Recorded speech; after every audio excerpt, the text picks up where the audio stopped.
This page is the front cover of N64 Magazine issue 55 from June 2001. It's got the usual bright yellow background, with the N64 logo dominating the top. There's a promo for £5 off any N64 game over £30, which was pretty tempting back then. The main highlight seemed to be Tony Hawk's Pro Skater 2, which they're calling a sick sequel, very 2001. There's also a big feature on Pokemon Stadium Gold/Silver Joy 2. There's a mention of reviews for Indiana Jones and Aiden Chronicles, plus some latest GameCube gossip, which probably wasn't very accurate. And then there's Alone in the Dark on the Game Boy Color, boasting N64 quality visuals. A bit of an exaggeration, but hey, they tried. The next page is the front cover of N64 Magazine, issue 55, from June 2001. The cover screams about being the UK's best-selling independent Nintendo mag.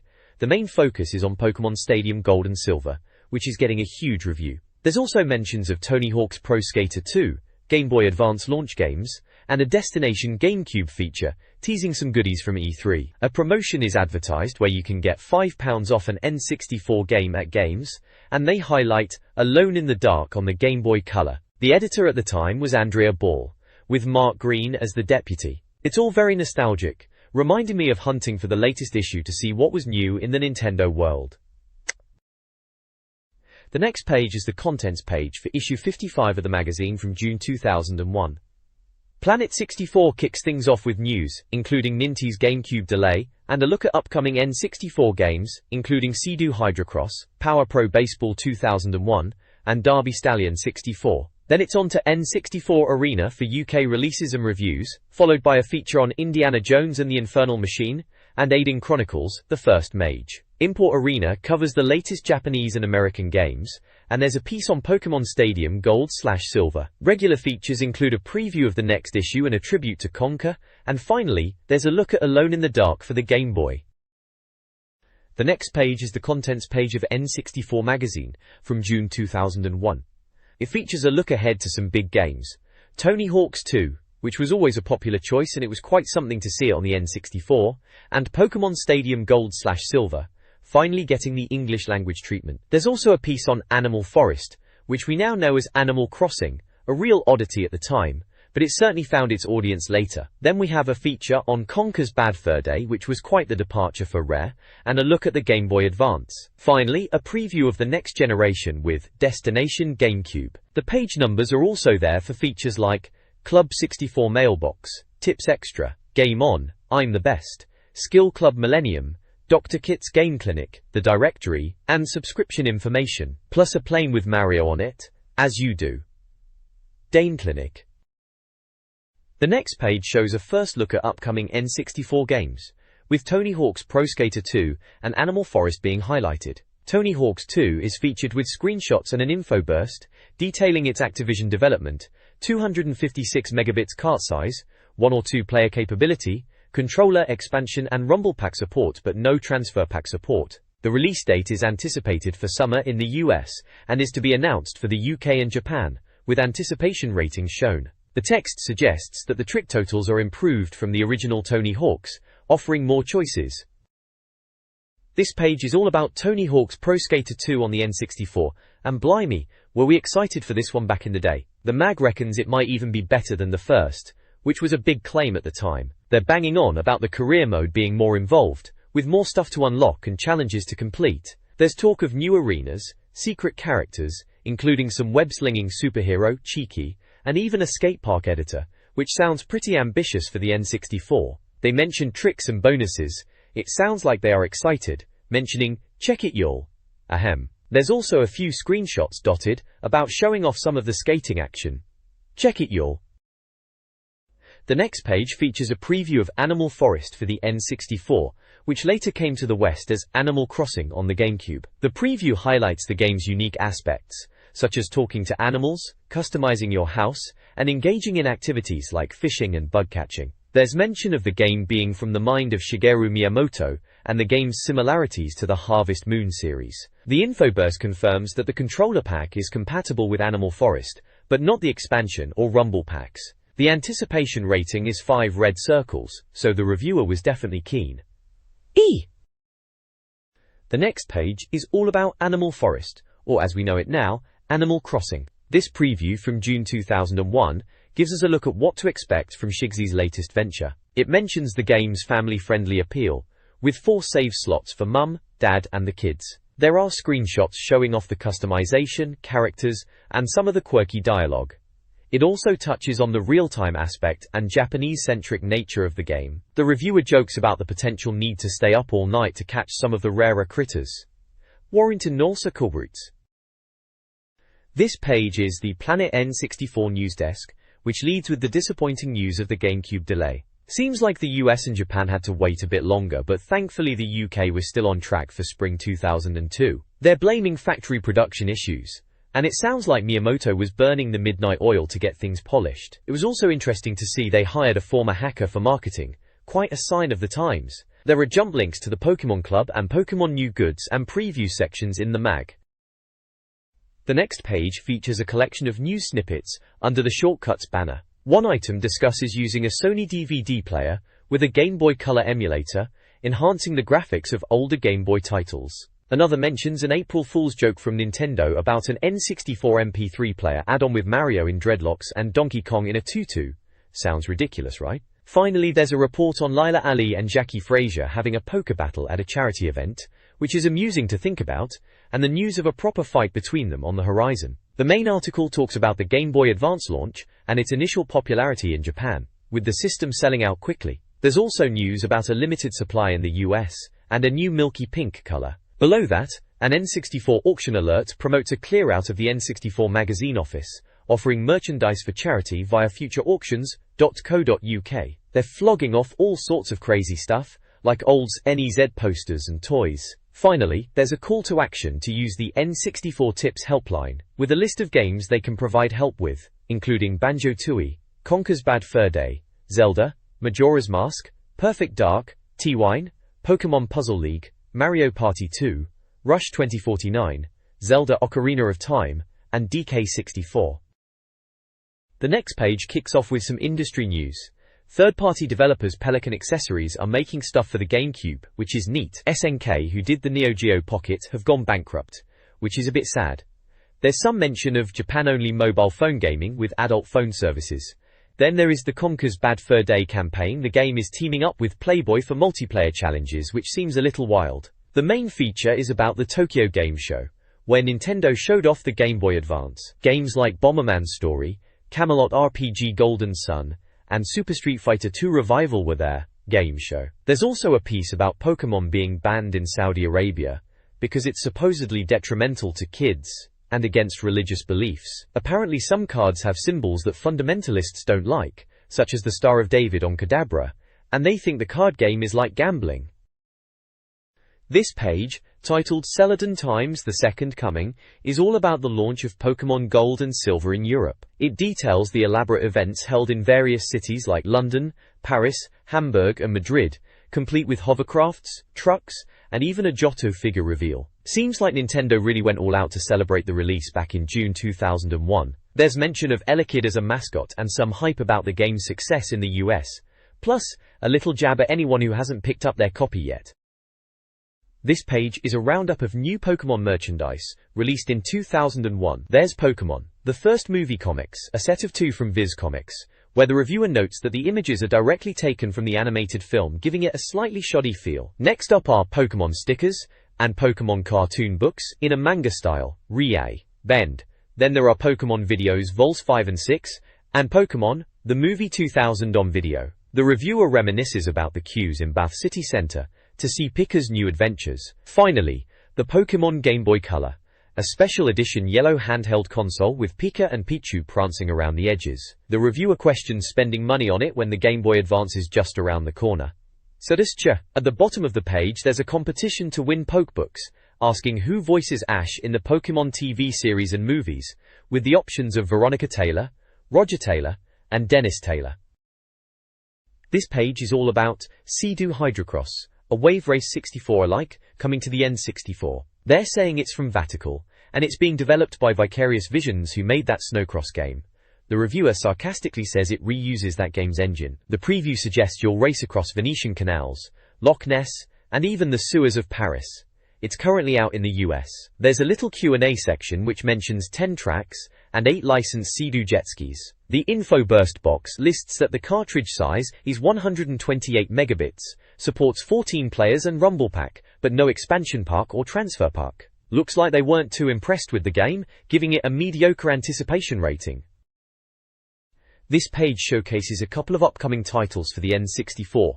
First up is Power Pro Baseball 2001, the latest in Konami's series of deformed baseball games. The reviewer mentions new characters like Mascara Boy and the inflatable head twins, alongside the usual refinements to stadia and gameplay. It seems like a solid iteration for fans of the series, which had a strong following in Japan. The Q&A section highlights the accessible controls and RPG-style manager mode, which is a bit odd if you don't speak Japanese. Apparently there's a mad scientist involved somehow. Then there's Derby Stallion 64, a horse racing sim from Media Factory. The reviewer jokes about it being a surprise hit in the office, but highlights the depth of the simulation, letting you train and bet on your horses. Multiplayer sounds like a laugh, with up to 4 players getting involved, and there's the classic dose of luck to prevent older siblings from hogging all the winnings. The screenshots show individualized silks for the jockeys, and some pretty decent camera angles, although they joke about the horses not liking the motion capture suits, which is a fair point. The info bursts give the specs for each game. Power Pro Baseball 2001 comes on a 128 megabits cart, supports 14 players, rumble and controller packs. Derby Stallion 64 is on a smaller 96 megabits cart and has 14 players. The next page is the cover story for this issue. It's all about the Nintendo GameCube, or as we knew it back then, Nintendo's next-gen console. There's an illustration of a plane with MarioFlot.com plastered on the side. The article promises exclusive screenshots and interviews from E3, which was taking place from May 17th to 19th. Of course, this being 2001, it was a trade-only event, so only industry folks were allowed in, but the magazine promised to bring all the juicy details from the show. The next page delves into the upcoming Nintendo GameCube. It covers potential launch dates, speculated pricing sub £200, ambitious back then, and even addresses rumors about the console's color options being reduced to just purple. They were really pushing the purple cube back then.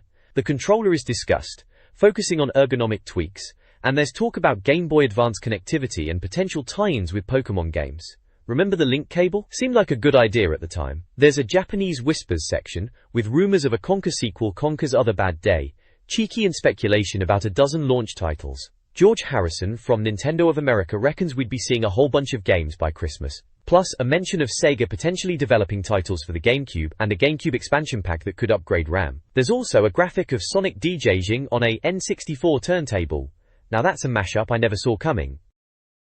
This page is all about the Nintendo GameCube, back when it was the new kid on the block. It covers the machine's unique mini-discs, the promise of online play, something Nintendo was a bit late to the party with, compared to Sega and their Dreamcast, and the various peripherals they were planning. There's talk of how the mini-discs were chosen to keep loading times down, and to combat piracy, which was always a concern. Remember Howie Lincoln? His quote about stopping the Chinese government from making illegal copies is there. It also mentions the SD card adapter, and what they could be used for, like extra storage for the GameCube. Very interesting stuff.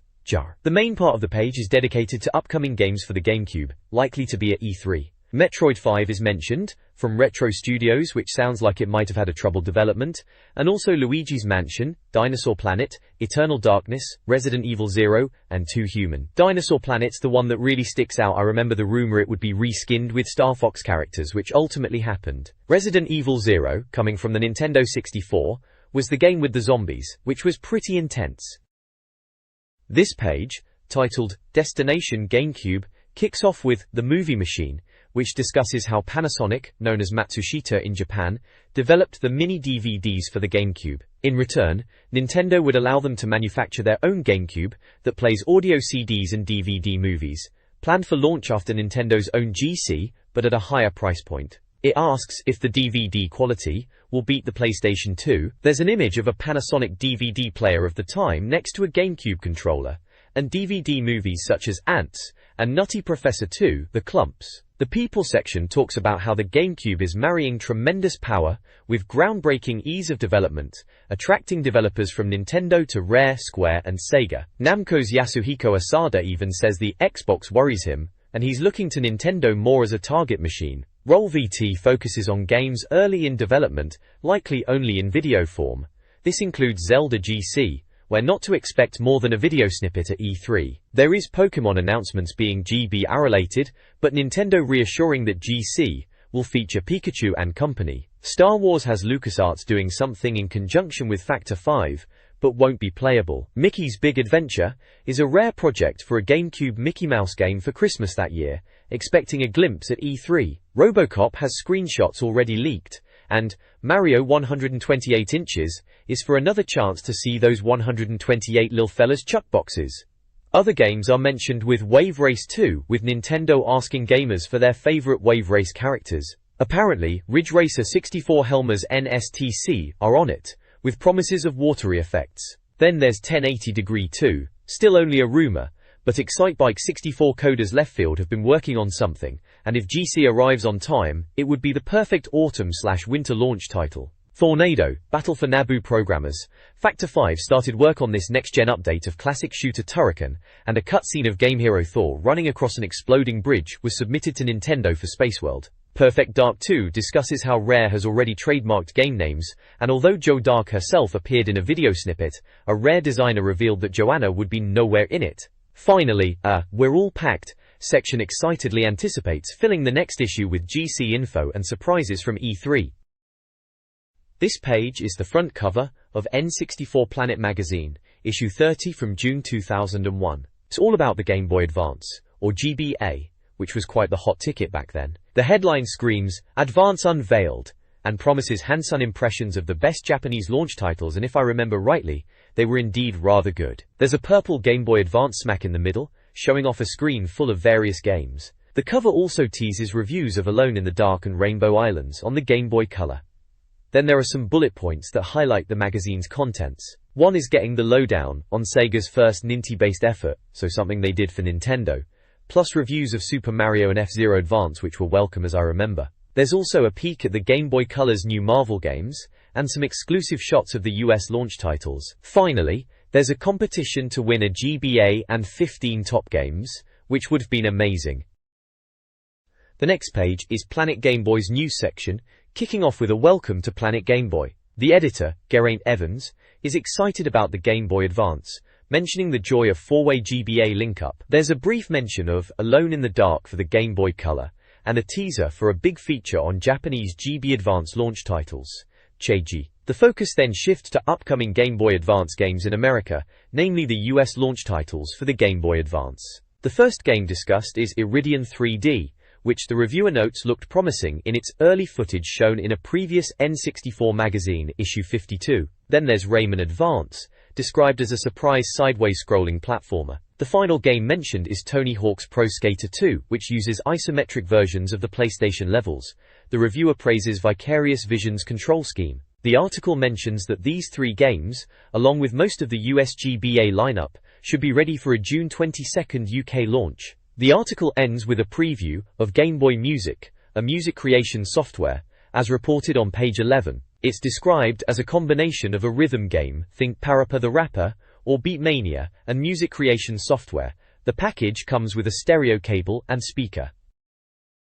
This page looks like we're diving into some handheld action. First up, it mentions Tony Hawk's Pro Skater 2 on the Game Boy Advance, reckoned to be a top title on the handheld. Then there's a bit about Activision's upcoming Game Boy Color games, with Commander Keen sounding intriguing, especially given its PC roots from ID Software. Those Texan lads behind Doom and Quake. Sounds like a Metroid-esque adventure with that 8-year-old whippersnapper Billy. There is also Spider-Man 2 and X-Men, Wolverine's Revenge, both based on comic book lore. Spidey's swinging into action against the usual suspects like Scorpion, Dr. Octopus, and Sandman. Wolverine's up against Lady Deathstrike, and a molecular destabilizer. Expect some side-scrolling punching, kicking and object collecting, all with comic book visuals. Warrant Man. Mario Kart Advance is also mentioned, and it seems like it's shaping up nicely. Apparently, it has quadrupled in quality since last September. The visuals are spitting images of the Mario Kart 64, the controls have been polished to match the bouncy brilliance of the original SNES version, and Ninty have squeezed the fantastic balloon-busting battle mode onto the kart. Lastly, there's a TDK giveaway, with copies of Elevator Action and Rainbow Islands up for grabs. The teaser asks who Rainbow Islands Bub's brother is, with options Bib, Bob, or Beb. This page presents a review of the Game Boy Advance, back when it was the new kid on the block. The reviewer gives a rundown of the handheld's pros and cons, noting the screen's potential for glare, and the slightly cramped button layout for those of us with larger hands. Still, they praise the overall feel and ease of use. There's also a section about the link-up cable, which was essential for multiplayer back in the day, and a reminder that the GBA wouldn't work with your old Game Boy link cables. The verdict seems pretty positive, though I can't quite make out the star rating from this image. This page delves into a review of Super Mario Advance for the Game Boy Advance. It talks about how a Nintendo console launch wouldn't be complete without a Mario title. The reviewer expresses some disappointment that instead of a brand new Mario adventure, we got a reworked combination of two of Mario's poorest manifestations. One half of the game is Super Mario USA, essentially the NES version of Super Mario Bros. 2. The other half is a direct port of the original Mario Bros. Arcade game. The review notes that the GBA improves on the visuals, bringing them up to SNES standards. It also mentions the 4-player link-up option in Mario Bros., where players try to out-Koopa each other. They thought it was a competent package but not exactly a revolution for the mustachioed marvel on Nintendo's new handheld. The review gives it a 4-star rating. There's also a section about the Game Boy Advance's battery life, noting that the power LED turns red when you only have about 3 hours of playtime left. Another part highlights the impressive sound capabilities of the Advance, from F-Zero's dance tunes to the choral melodies of Castlevania. The reviewer advises investing in a decent pair of headphones. Finally, it mentions that after completing the whole game you can access the Yoshi egg hunting mode, and it points out that you can pick up and throw bombs, as well as turnips. It says that the characters of Toad and Peach, like in Super Mario Bros. 2, are selectable and have various strengths and weaknesses, including super jumping and speed. The next page features a review of F-Zero Advance on the Game Boy Advance. It praises the game's speed and handling, comparing it to the SNES and N64 versions. There's a nod to the difficulty, mentioning the CPU racer's outrageous cheating, but also the addictive nature of the game despite that. They touch upon the Ghost Race mode, where you race against your own ghost on a unique track, and it highlights the purple strips for speed boosts. They also mention the various machines you can unlock, and the importance of the POW bar, which depletes with collisions. The page includes screenshots showing the game's graphics and gameplay, along with some machine data for Hot Violet. Overall, it's a positive review, awarding it a solid 4 out of 5 stars, but with a touch of realism regarding its frustrations. The next page features reviews for Game Boy Advance titles. First up is Kuru Kuru Kurin from Nintendo, costing about £30. The reviewer seems pleasantly surprised, considering it looked like a weak launch title. They praise its addictive nature, despite the simple premise of guiding a rotating stick through mazes. It's got that quirky Japanese charm with cute visuals and catchy tunes, and the reviewer gave it a solid 5 out of 5, calling it a must-have. Then there's YY Racing from Konami, also around £30. This one's a Mario Kart clone, apparently a decent one. The reviewer notes the SNES Mario Kart influences in the controls and track design. They mention elements reminiscent of Metal Gear Solid and the F-Zero games. While not as polished as Nintendo's offerings, it's still enjoyable. The reviewer gives it 4 out of 5, suggesting it falls short of Mario Kart Advance. The next page is a review of Choo Choo Rocket on the Game Boy Advance. It highlights the game's addictive nature, comparing it to Kuru Kuru Kururin on the Dreamcast, and praises the simple yet engaging gameplay involving mice, arrows, rockets, and cats. The reviewer notes the game's Dreamcast roots, and its surprisingly deep multiplayer mode, which allows 4 players to compete with only 1 cartridge. They mention the various random events that can occur, such as turbo-boosted mice and giant orange cats, contributing to a chaotic experience. The reviewer seems impressed by the amount of content, including a puzzle mode with thousands of challenges and a level editor. They also comment on the game's presentation, which mimics the style of the Dreamcast version, and give the game a rating of 5 stars. The review also touches on the single cart multiplayer feature, emphasizing that the game will refuse to work if you try using 2 carts or more. This page features a double review.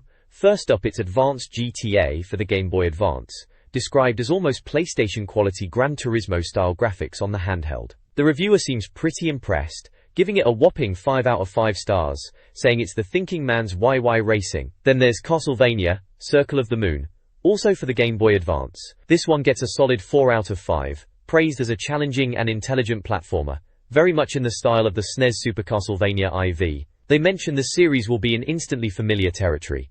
The reviewer also notes that it is like an RPG with attitude.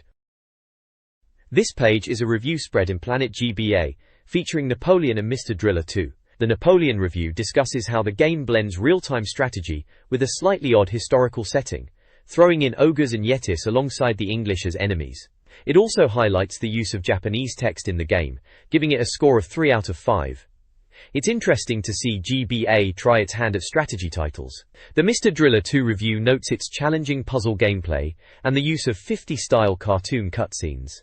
While the reviewer finds it fiddly and confusing, they mention the link cable option for multiplayer fun. Overall, they find it disappointing compared to other puzzlers like Choo Choo Rocket. Warrington also rating it a 3 out of 5. The next page offers a GBA release list, presented as a preview of upcoming Game Boy Advance titles. They're touting it as the cream of upcoming GBA titles and making it easy to spot UK release dates, helpfully highlighted in dark blue. There's a table split into sections like Now, July, 2001, and 2002/TBA, listing game names, publishers, types and countries. Some of the titles for Now include Fire Pro Wrestling A, Golf Master GBA, Mega Man EXE, and Tweety and the Magic Jewel. For July, we've got Golden Sun, Game Boy Wars Advance, and Mega Man EXE again, this time with a US/UK release. Dopal. The 2001 section features a whole slew of games, like Ants Racing, Bomberman Story, Breath of Fire Advance, Crash Bandicoot, E.T., Harry Potter, Mario Kart, Sonic the Hedgehog, and Super Mario World, amongst many others. 2002/TB includes Creatures, Doom, Futurama, Lego Bionicle, Super Mario Bros. 3, Wario Land 4, and Yoshi's Island. Door. Below the table is a key explaining the type abbreviations: ACT for action, FGT for fighting game, RPG for role-playing game, and so on. Finally, there's a competition to win a Game Boy Advance and 15 games. The question is, which GBA title is based on an old NES game called Doki Doki Panic? There's a form to fill out, asking why you deserve a GBA and your contact details, with the instruction to send it off to N64 Magazine in Bath. A little snapshot from Mario Kart Advance is also on the page, with some very good-looking graphics. The next page showcases a review for Alone in the Dark on the Game Boy Color. Blimey, they're giving it a full 5 stars. The reviewer is seriously impressed with the game's atmosphere and technical achievements on the humble GBC, comparing its pre-rendered backdrops favorably to other titles on the system. It seems like they thought it was a cracking achievement for an 8-bit system. They noted the puzzles were similar to Resident Evil, but the battles were let down due to the isometric perspective. Overall though, they thought it was a rewarding experience. This page is a retro review section for the Game Boy, featuring 3 games. First up is Rainbow Islands, described as a sequel to Bubble Bobble. The reviewer isn't too impressed with this handheld version, calling it an absolute travesty, and stating that it deviates quite a bit from the original. They give it a rather mediocre 3 out of 5 stars. Doi. Next we have Return of the Ninja, which the reviewer compares to Sega's Revenge of Shinobi on the Mega Drive. They reckon it's a standard but sound purchase that won't disappoint fans, also awarding it 3 out of 5 stars. Lastly, there's Mickey Speedway USA, a Disney-themed racer. The reviewer feels it's bog standard and similar to other racing games, like Rare's own RC Pro-Am and Mickey's Racing Adventure. It gets another 3 out of 5 stars, with the reviewer noting, it's not bad, just not really that good either. The next page is from the Planet Guide section, offering tips and tricks for Game Boy games. Professor Oak answers readers' questions about Pokemon Silver, specifically regarding HM04 Strength and Rock Smash. There are also tips for Bionic Commando on the Game Boy, including how to return to the main map and a trick for regaining energy. Harvest Moon 2 gets a mention, with tips on warping back to the ranch and ensuring sunny days. Finally, there's a section of Game Boy Action replay codes for the Pokemon trading card game, offering cheats such as infinite HP and booster packs. Action Replay, now that was a handy bit of kit back then for those tricky games. This page showcases the Game Boy Gallery from Planet Game Boy, a section dedicated to user-submitted photos taken with the Game Boy camera.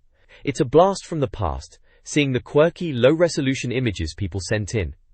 There are various bizarre snapshots, ranging from celebrity foodies to devil cats. One lucky winner got an action pack from Joytech. The photos are submitted to N64 Magazine at the time, showing how the magazine catered to handheld gaming alongside the N64. There's also an advert for the Joytech Action Pack, which includes a rechargeable battery, light magnifier, carry case, and a purple link cable. It was a great way to enhance the experience. This page is a right blast from the past, isn't it? It's a cover for N64 Arena magazine, showcasing the latest UK N64 game reviews. We've got Indiana Jones and the Infernal Machine, which, to be fair, wasn't exactly a system seller. Then there's Aiden Chronicles, the First Mage, a proper RPG that tried its best on the N64, and of course, Pokémon Stadium Gold/Silver, which, let's be honest, everyone was desperate for back then, or maybe I was. There's also a mention of an import arena, highlighting the games that were popular in America and Japan, something you never see nowadays. The next page delves into how N64 Arena scores a game, a crucial bit of insight for us gamers back in the day. It starts with essential information, and then proceeds to describe how it works, and outlines their review process. We've got the info burst section for Metroid 64, detailing the cartridge size, number of players, and compatibility with peripherals like the controller pack and expansion pack. It also notes the release dates in different regions and the cost anime. There's also a section called If You're in a Hurry, which includes pluses and minuses, and If You Like This, suggesting similar games. The scoring system breaks down into visuals, sounds, mastery, and lifespan, culminating in a final verdict. A game scoring 85% or above could earn the coveted Star Game badge, Jotwatch. The page then provides a breakdown of the scoring ranges. A game scoring 84%, 70% is considered fantastic fun and worth your money. A game scoring 69%, 50% is playable but unremarkable, while 49%, 20% indicates a poorly made game to be avoided. Anything below that, 19%, 0%, is simply a disaster. Finally, there's the Team 64 Inches section, where members give their thoughts on the month's games, including Indiana Jones and Poker Stadium G/S. Andrea Ball also gets a mention with Daytime TV 64 Inches. The next page covers Indiana Jones and the Infernal Machine on the N64. It's a look at some of Indy's tools of the trade. His lighter for those dark corners, a pistol to start with and then rifles and machine guns later on, and of course, the trusty whip. The article touches on the slightly painful N64 release schedule at the time, hoping that the game will be good. There is also a mention of other THQ titles like Conker's Bad Fur Day and Star Wars Episode 1, Battle for Naboo, landing on shelves relatively close together. The reviewer mentions the game being a rework of a PC title, aiming to challenge Tomb Raider. Titles like the two best game ever Zeldas, Shadow Man and more are mentioned. Finally, they touch on the Zellock system making shooting pretty simple.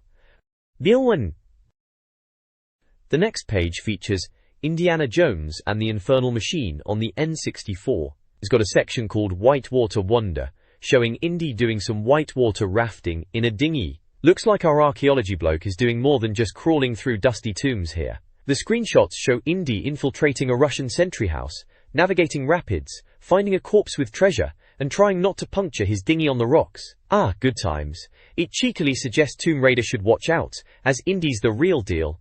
They mention some simple platforming with steps and ladders too. It also touches on the well-animated whip-toting doctor. They also mention that the levels get really big later on, and they're awfully pretty. The next page offers a walkthrough for Indiana Jones and the Infernal Machine on the N64. It breaks down a section of the game, offering tips on how to sneak around, figure out the puzzles, complete tasks, and ultimately hitch a ride on a supply truck to infiltrate a Russian base, all in the usual style of the time of gaming guides. It praises the weather effects, particularly the snowstorms, crediting Factor 5, who apparently reused them from their Star Wars Battle for Naboo title. There's also a comment about the visuals being clean and crisp thanks to the expansion pack, which was a must for the better-looking N64 titles. It also makes a comparison to Tomb Raider, pointing out the irony of Indy borrowing from Lara Croft after she initially took inspiration from him. The reviewer thinks that Indy is far superior to the multiple Tomb Raider games. The page also mentions that the N64 version improves upon the PC version, thanks to Factor 5's work, even including a Zelda-style lock-on system. It ends by saying the game is good, but suffers from repetition. This page dives into Indiana Jones and the Infernal Machine on the N64. A quick walkthrough is provided, showing key moments from the game's second level, Babylon, right after Indy leaves his Jeep. The reviewer highlights the game's strengths, praising the visuals, sound, and improved controls over the PC version, It's even hailed as the N64's answer to Tomb Raider, but arguably better. On the downside, there's the usual 3D platforming fare of running, jumping, and block pushing, which can get a bit repetitive, and it's not as immersive as Zelda or Shadow Man. If you're into Shadow Man though, this might be up your alley. Graphically and sonically, it gets an 8/10, and is lauded for squeezing a vast PC game onto a tiny N64 cart. If you can handle the repetitive gameplay, the size of the game should keep you going. The verdict is that it's much better than the PC original, but it's ultimately a Tomb Raider-style romp that suffers from 3D platforming clichés, landing it an 81% score. This page delves into Aiden Chronicles, the First Mage.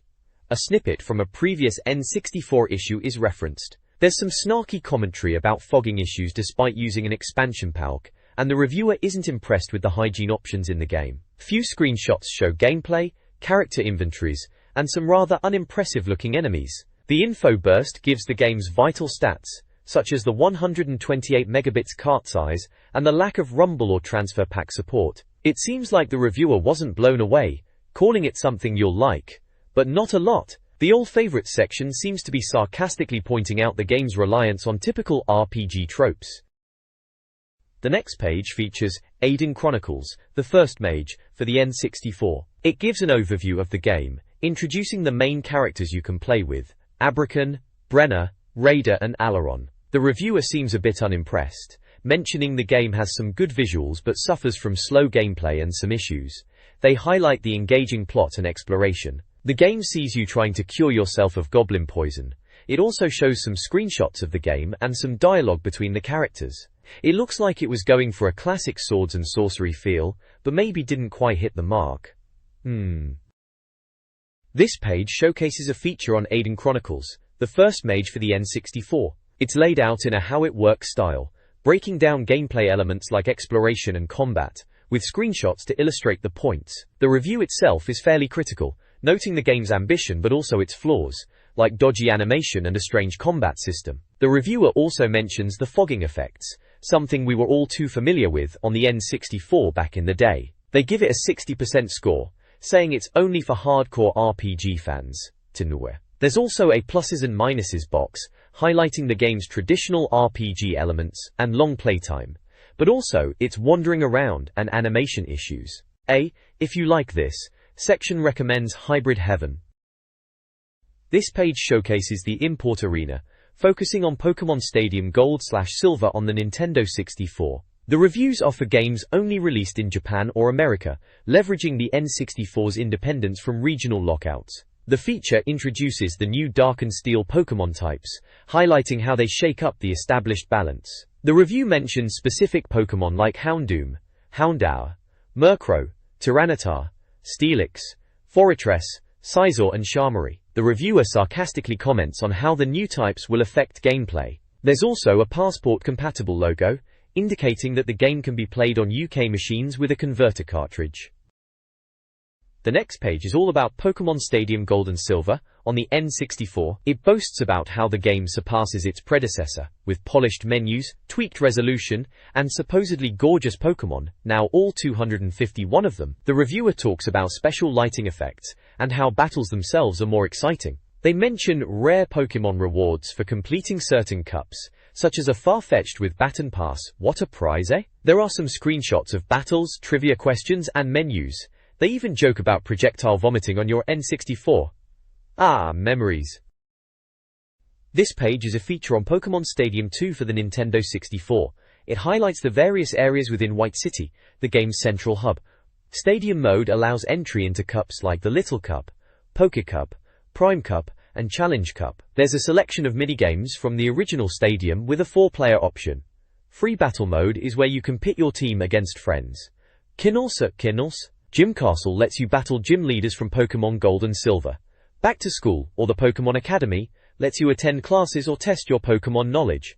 Uray, the Pokemon Lab, is where you check your Pokemon stats and find information. My Room serves as a decorative feature, and GB Tower allows you to play your Game Boy Pokemon cartridges on your television. This page from the magazine showcases Puppy Power in Pokemon Stadium Gold/Silver for the Nintendo 64. It highlights some of the new, cuter Pokemon added to the game, like Pichu, Tyrogue, Smoochum, and Magby. The reviewer is clearly smitten, commenting on how adorable these little critters are, even with some of their stranger Pokédex entries, like Smoochum's penchant for imitating kisses. The page then dives into some of the game's features, such as level evolution notes, tricky tests that reward medals, and the comprehensive library of information on the Pokémon world. There's also mention of trainers with specialized Pokémon knowledge, and the ability to check stats and evolution profiles, and a rundown of all the moves available. It really was a step up in terms of depth compared to the first Stadium game, and the reviewer is clearly impressed. The Transfer Tidbits section talks about transferring Pokémon from your Game Boy games into Stadium Gold/Silver. The mystery gifts obtained in the game could be collected, and the ability to view special items in a 3D mock-up of your room was a neat addition. Finally, the page touches on the new battle animations, noting how much more visually impressive they are compared to the first Stadium title. The reviewer is enthusiastic about the pyrotechnic displays that accompany each battle. The next page has a section called Fun for All, covering the minigames in Pokémon Stadium 2. They've got Tumbling Togepi, which they reckon is like Run Rattata Run, but with Togepi and speed boosts. Then there's Rampage Rollout, where you angle your Domfan. Gutsy Golbat involves flying through a cavern collecting hearts. And finally, there's Furret's Frolic, which sounds like a four-way footy game. The review reckons the visuals are more vibrant, and the battlegrounds are stunning. They note that Pokémon Stadium Gold/Silver keeps the basic formula the same, with the usual tournament modes and the gym challenge. There are also the new minigames, and GB Tower where you can play your gold or silver on the big screen. The reviewer also mentions that the tournaments are larger, harder, and more intensive than before, and highlights that there are 4 cups: Little Cup, Poke Cup, Prime Cup, and Challenge Cup. The screenshots show various Pokémon battles and minigame action. There's also a little comment about how battling adorable Pokémon is illegal, and that Steelix is one of the scariest new mon in 3D. I suppose back then, it was impressive to see these pocket monsters battling in 3D on the telly. It was a good time for gaming. The next page is an import arena review of Pokémon Stadium Gold/Silver on the N64. The review is generally positive, highlighting the vast amount of content, improved visuals, and attention to detail in the animations. 100 new Pokémon are included. The reviewer mentions that the game truly shines when you use your own custom-trained Pokémon from the Game Boy titles. There's a side note that PAL versions are currently being played in Australia. The review gives the game a solid 90% and a Star Game award. It also includes smaller sections such as pluses and minuses, which notes the long playtime and plethora of options, but also points out that if you dislike turn-based fighting, this isn't for you. If you like this, section recommends the original Pokémon Stadium. Screenshots show off various aspects of the game, including battles, Pokémon management screens, and the GB map. A little quip about Pichu giving its chums a shock treatment is included. The reviewer also comments on the visuals being stunning and worth buying the game for alone. There are also ratings for visuals, sounds, mastery, and lifespan, with scores of 9, 7, 8 and 8 respectively. The next page is a classic advert for the N64 and Game Boy Advance. The N64 games featured are Conker's Bad Fur Day, a somewhat adult take on the platformer, Banjo-Tooie, the sequel to the beloved Banjo-Kazooie, and Star Wars Episode I Battle for Naboo, based on the Phantom Menace. The advert tries to sell you the Game Boy Advance, claiming it had more 2D power than the PlayStation, which might have been true to some extent. They were pushing the multiplayer aspect of the GBA, saying you could play with 4 players using just one game cartridge. There's a list of N64 games on offer with reduced prices, followed by a section highlighting essential N64 peripherals, such as the official N64 RAM expansion, the N64 SCART lead, a top drive Roadster wheels, 1 MB rumble memory, a Datal N64 action replay, and a Explorer N64 cheat cartridge. Finally, there's an order form for gameplay, where you could buy the mentioned items. This page is the front cover of Club 64 magazine, featuring Conker's Bad Fur Day as the main highlight. It's got that instantly recognizable blue and yellow color scheme, typical of the era. The cover also includes the usual sections like the Club 64 mailbox, Tips Extra with a discount voucher, Game On, I'm the Best for Mickey Speedway, Skill Club Millennium, Dr. Kit's Game Clinic with cures for gaming ailments, and a directory for import codes. Subscriptions are advertised too. June 2001, dated at the bottom, issue number 57.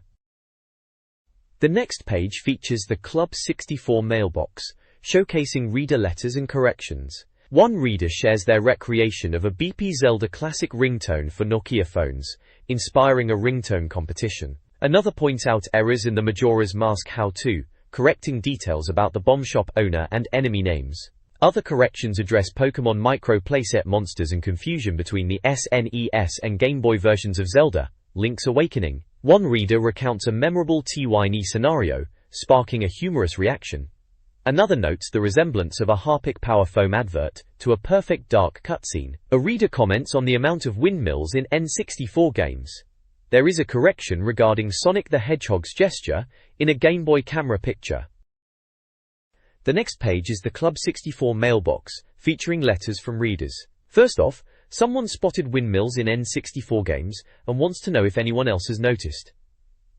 A reader called Richard Freeman recalls a contestant on The Weakest Link not knowing what a Jigglypuff or Lickitung is. Another reader jokes about Zelda being inspired by the Ridley Scott film Legend. There's a reader magazine being showcased called Nintendo 2000, with Zelda, Majora's Mask on the cover, alongside The World Is Not Enough and Dinosaur Planet. A reader, Joseph Doherty, Isle of Man, highlights similarities between Zelda and Evil Dead 2. And Ellie Chambers from London sends in homemade Bellsprout and Majora's Mask creations. Jeremy Shaw from Worcester noticed the tune in the Music Box House in Zelda. Majora's Mask is the same as the merry-go-round tune in Big Boo's Haunt from Super Mario 64. A reader called John Tucker brings up how a sound effect in Craig David's song Rewind is the same as the PP7 being fired in GoldenEye. Finally, there's a Surf's Up section reviewing fan websites, including Rareware Lair and J&C. The next page showcases the Mailbox Club, featuring letters from readers. It kicks off with light-hearted questions and comments, such as someone wondering about a Wilfredo Grizzly, and another warning against doing an AS64. There are also bits about Princess Zelda whipping Peach, which is a bit of a laugh. Then we've got the Bargain Hunter section, listing N64 games at discounted prices from stores like Woolworths, HMV, Toys R Us, BT's and GameMe. Games mentioned include Hydro Thunder, F-Zero X, Zelda, Ocarina of Time, Chef's Love Shack, Loadrunner 3D, NBA and NHL Pro 99, Turok 3, Pokemon Snap and more. Jet Force Gemini gets a shout out too. Prel. Finally, there's a So Tell Me This section, where readers' questions are answered, like whether Metal Gear Solid 2 would come to the GameCube and some bloke asking about the American Game Boy Advance playing English games. Also the issue of why Conker's Bad Fur Day didn't receive a proper age rating is raised. The next page features readers' letters. One bloke is chuffed that Shigeru Miyamoto, as in, the actual God of Nintendo, appeared on a TV program called Thumb Candy, and even played the banjo. Another reader moans that Tim Weaver from BBC One's Short Change was bigging himself up a bit much. There's also mention of the expansion pack shortage, which some thought was a bit overblown, and a question about when the next Pokemon game is due. The response teases some potential Game Boy Advance and GameCube link-up capabilities. Alongside this is a cute Pichu graphic and an advert for the Game Boy Color game The Mummy Returns, available May 2001. The next page is a walkthrough for Conker's Bad Fur Day on the N64. The title reads, How to Cure Your Hangover and Claim the Throne in Conker's Bad Fur Day. It's part 2 of their complete player's guide. The What We Said section recaps the magazine's review of the game from issue 53, giving it an 89% score, noting it as a bold attempt at doing something different. The walkthrough focuses on the UGA Booger section, specifically the bomb run part, offering instructions on how to get through the level. It involves Berry being free and escaping with a bomb and having to get through the level without waking the Stonies. The next page provides a walkthrough for Conker's Bad Fur Day, specifically the UGA Booger Part 3 and Windy Part 3 sections. The walkthrough gives tips on how to beat the Raptor and the boss, Booger the Knut. For the Windy section there is guidance on how to deal with the wasps and how to use Mr. Barrel. There are visual hints like, charging the little ones into lava saves time and effort. The central area of activity needs steady aim and minor adjustments. The advice is to not be impatient and wait for Booger to come to you, also to slow down for a second, otherwise the wasps will sting you. The next page details tips and tricks for the spooky level in Conker's Bad Fur Day. It guides you through tasks like getting the shotgun from Death, feeding villagers to Count Batula, navigating the zombie hordes, and surviving the barrel roll section. It also suggests using the B-pad to deal with bats, and gives advice on camera control during the barrel section. The page is filled with screenshots to help, and features Conker's cheeky humor. Conker's Bad Fur Day was pretty controversial back then, with the swearing adult humor and cartoon violence on a Nintendo console. The next page is a walkthrough for the war chapter in Conker's Bad Fur Day on the N64. It details how to get past certain sections of the game, like how to push crates, use TNT, and defeat the teddies. I remember this level being a right laugh, especially blowing those teddies to smithereens. The page also gives some tips on scoring headshots, which were always satisfying. The screenshot captions are quite helpful, pointing out key actions like pushing crates to stop TNT carrying enemies, and how to wipe the smile off an enemy's face with a rocket launcher. The next page is a walkthrough for Conker's Bad Fur Day on the N64. It details a particularly tricky section of the game called War, guiding you through encounters with the teddies, radioactive areas, and a boss fight, offering some hints and tips to get through. It mentions using a first-person view, saving Private Rodent as a shield, and taking out the big gun tower. I remember this section being pretty challenging back in the day, so this walkthrough would have been handy, and of course Private Rodent became a bit of a legend. The next page covers tips and tricks for Conker's Bad Fur Day, which, to be honest, was quite a game back in 2001. You had the countdown level with the lasers, then the beach escape, and finally the boss battle against the alien Panther King. They even mention the Matrix cutscenes. The reviewer reckons the alien Panther King isn't all that hard, and offers some advice on how to beat him. Sure. This page is a tips and tricks section from N64 Magazine, offering advice for some top N64 games.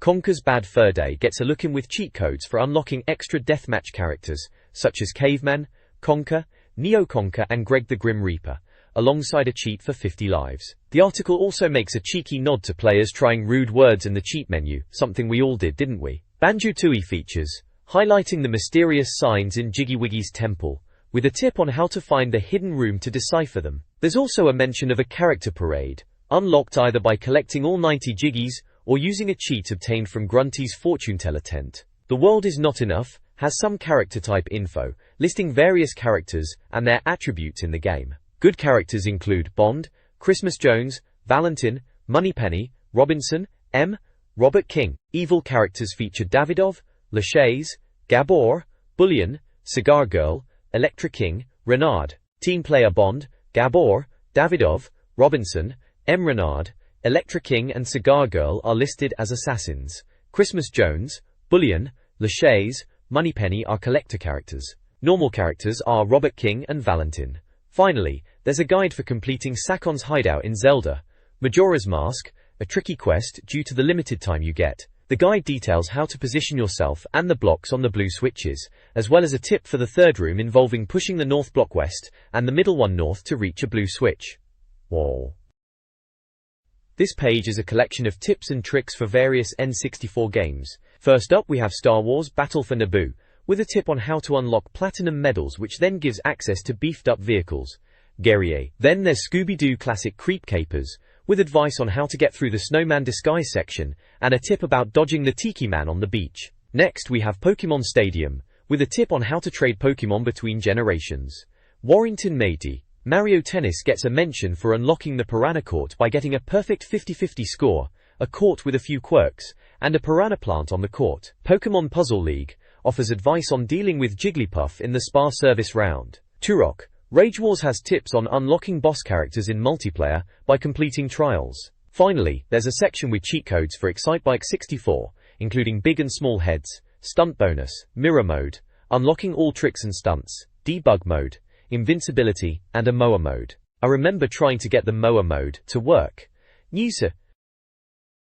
The next page offers up a collection of readers' top tips for various N64 games, a real treasure trove back in the day when the internet wasn't quite the sprawling resource it is now. The tip of the month goes to WWF Number Mercy, advising players on how to circumvent a data-destroying glitch by cloning wrestlers. Others include tips for classics like Perfect Dark, Quake 2, Fighter's Destiny, and Tony Hawk's skateboarding. I remember trying some of these out myself. Some were helpful, and some were just plain odd, like the one for ISS 64 inches, where you boot the ball into your own net. The page also includes a form for readers to submit their own tips, with the promise of a flash N64 pin badge for the best ones, and something extra special for the tip of the month. The next page features Game On, presenting 8 challenges for seasoned gamers. There are challenges for different games, including Civilian Slaughter in Twine, where you're tasked with making guards shoot innocent bystanders using minimal ammo. Then there's Fairy Hunter in Zelda, Majora's Mask, challenging players to collect as many fairies as possible before the second day. GoldenEye gets a nod with See the Light, tasking players with taking out every light in Bunker 1, using specific weapons and aiming constraints. Finally, Zelda Ocarina of Time has the Skeleton Slayer challenge, where you have until dawn to defeat as many Stole children as possible in Hyrule Field. This page features Club 64, 8 challenges to test the best. It's all about quirky challenges for various N64 games, submitted by readers. First up is Lilat Wars, Star Fox 64, with a crash challenge. The task is to have all 4 players simultaneously crash into each other without shooting. A bit of a weird one, I remember thinking at the time, but fair play if you managed it. Next is WWF No Mercy, with a Taunt Tactics challenge. You had to put your character into special mode by using taunts when your opponent is on the floor or dazed, awarding yourself medals based on the time taken. Gisi, Mario 64 gets a trapdoor challenge. Head to the castle, get to the Peach Picture, and then jump as many times as you can on the trapdoor before falling through. Warrington None. Finally there's a Zelda, Majora's Mask Doggy Throw challenge. At Mamamoo Yan's doggy racetrack, you had to throw as many dogs out of the compound as possible within 2 minutes, without using any masks. The page ends with a call for submissions of more challenges. They were after ideas for titles like Star Wars, Battle for Naboo, Conker's Bad Fur Day, and Banjo-Tooie. The prize for the top challenge was an action replay cart.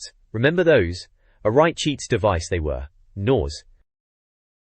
This page dives into the high score scene on the N64, under the bold title, I'm the Best. It kicks off with a nod to the racing game Mickey's Speedway USA, and offers up Mirage joypads as prizes for submitting top scores, a pretty good incentive back in the day. Dory. The Star Performance section congratulates a player named Phil Hughes for his Smash Bros. And DK64 achievements. They're also calling for people to submit some impressive gaming feats to grab some limelight. JJ.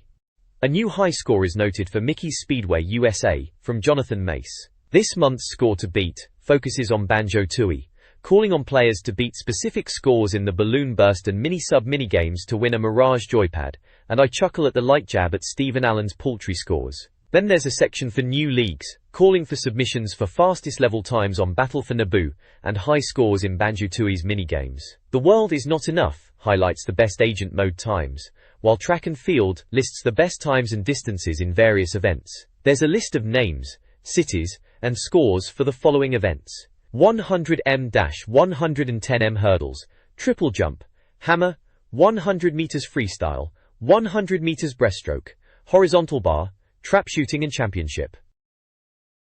The next page is a Dr. Kit's Game Clinic, feature from the N64 Magazine. It's formatted like a doctor's advice column for gamers, with Dr. Kit's answering reader questions about various N64 titles.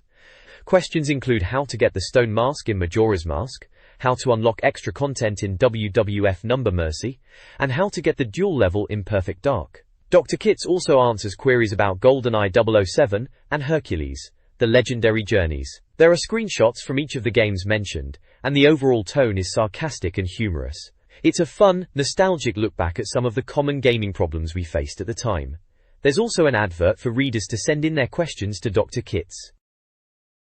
The next page is a cover feature announcing the arrival of the Nintendo GameCube. It's all very exciting at the time, promising first screens and details from E3. There's a snowboarder and a GameCube on the front, and the promise of previews for future GC classics. The article mentions a bunch of games that were on the horizon like Luigi's Mansion, Zelda, Metroid 4, 1080 Degrees, Snowboarding 2, Wave Race 2, Resident Evil 0, Dinosaur Planet, Eternal Darkness, Rogue Squadron 2, Thornado, and Robocop. Beer. There is also a section titled Shigsy Speaks, which includes the promise to speak to the world's greatest game designer, Shigeru Miyamoto, to find out what he's cooking up on the GameCube and GBA. Oh, and it proudly proclaims N64 Magazine is the UK's best-selling independent. The next page is the contents page for issue 56 of the magazine.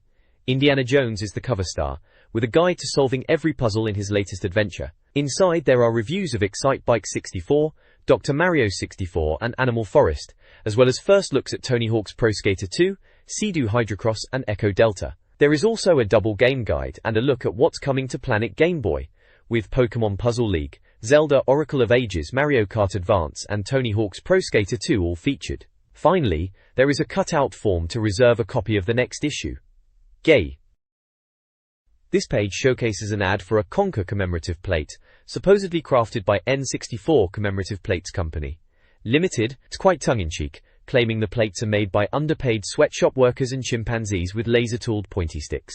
The ad humorously suggests ordering it in 173 installments, or your children will suffer. There is a mock order form with a guarantee of complete satisfaction, and a warning about receiving rubbish in the post.